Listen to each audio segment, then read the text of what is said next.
Méditation du 22 juin. À peine 6 pas. Quand ceux qui portaient l'arche de l'Éternel eurent fait 6 pas, on sacrifia un bœuf et un veau gras. 2 Samuel 6, verset 13. Le premier acte officiel de David en tant que roi de tout Israël a été d'amener l'arche de l'Alliance à Jérusalem. Cependant, sa première tentative s'est terminée en catastrophe, la mort d'Ouza.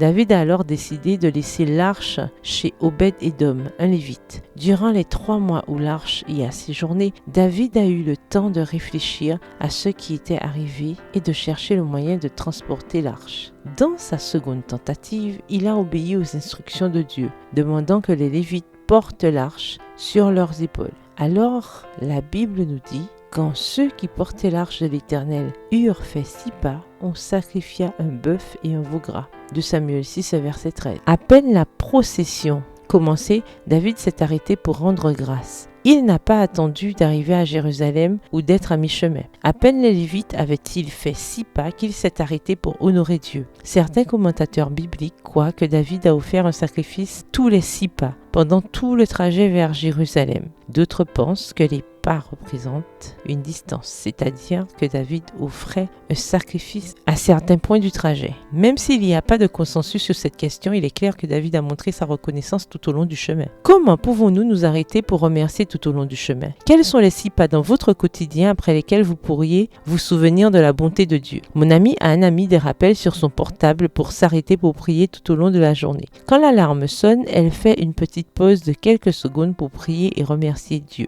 Une autre amie utilise le stress et l'anxiété comme rappel. Quand elle se sent stressée et que son cœur se met à battre plus vite, elle fait une pause pour respirer profondément. Elle inhale la gratitude et exhale l'anxiété. Dans son livre Choosing Gratitude, choisir la gratitude, Nancy Leigh DeMoss fait cette réflexion. Un homme ou une femme, par sa gratitude, sera une bouffée d'air frais dans un monde contaminé par l'amertume et le mécontentement. Et une personne dont la gratitude est le résultat et la réponse de la grâce divine montrera le message de l'Évangile d'une manière attractive et convaincante. Dès que vous aurez fait 6 pas aujourd'hui, souvenez-vous de rendre grâce. Prière: Seigneur, pardonne-moi d'avoir oublié ta bonté et de ne pas te rendre grâce comme il faudrait. Aujourd'hui, le long du chemin, je veux faire des pauses pour te rendre grâce. Amen.